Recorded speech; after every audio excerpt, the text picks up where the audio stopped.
మేము చచ్చిపోయిన తర్వాత కూడా ఉన్నపర్తిలో మమ్మల్ని బోధ పెడతారు కాబట్టి మాకు ప్రేమ ఉంటది.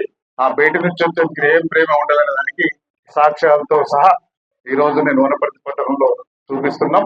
దీన్ని వనపర్తి ప్రజలందరూ ఆలోచించాలని, మళ్ళా రాబోయే రోజులలో ఎక్కడ వనపర్తి నియోజకవర్గంలో తలకాయ ఎత్తుకోకుండా ఆయన ముక్కు నేలకు రాయాల్సి ఉంటది.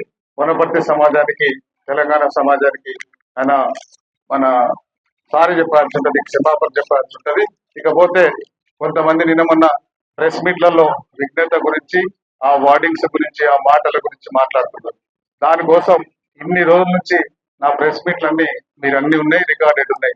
ఎక్కడన్నా నేను వార్డు స్లిప్ అయినమా, మేము ఎవరం స్లిప్ అయినమా, ఆయననే వాడు వీడు వీడు వాడు అంటున్నాడు.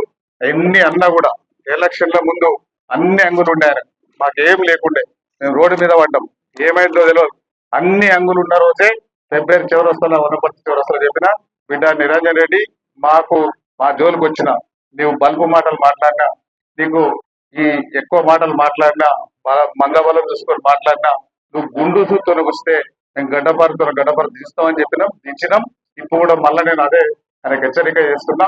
ఆ వార్డింగ్స్ అనేది ఆయనకు కాదు, ఆయన కోసం మాట్లాడాలని చెప్తున్నా.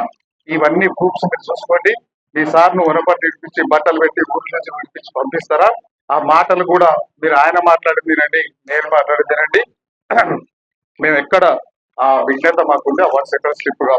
దాంతో పాటు ఇది ఆ నిరంజన్ రెడ్డికి సంబంధించిన, ఆ కబ్జాకు సంబంధించిన ఆ ఇష్యూ మీద ఇప్పటివరకు చెప్పినాం, వనపర్తి సమాజానికి చెప్పినాం, తెలంగాణ రాష్ట్రానికి చెప్పినాం.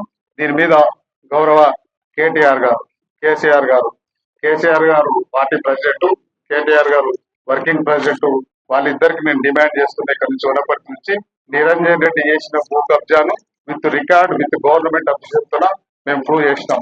మీరు నిరంజన్ రెడ్డిని సమర్థిస్తారా, పార్టీ నుంచి సస్పెండ్ చేస్తారా? మీరు డిసైడ్ చేయాలి. మీరు సస్పెండ్ చేయకపోతే త్వరలో మేము కార్యాచరణ చేస్తాం. ఎట్లా ఆయన వనపర్తిలో ఎట్లా తిరుగుతాడో అది కూడా మేము చూస్తాం. దాని మీద ఎంతవరకైనా మా కాంగ్రెస్ పార్టీ పోరాటం చేస్తుంది. తప్పకుండా ఈ కేసులో జైలు పోవాల్సిన పరిస్థితి వస్తుంది. చట్టం దాని పని చేసుకొని పోతుంది. దాంతో పాటు ఈ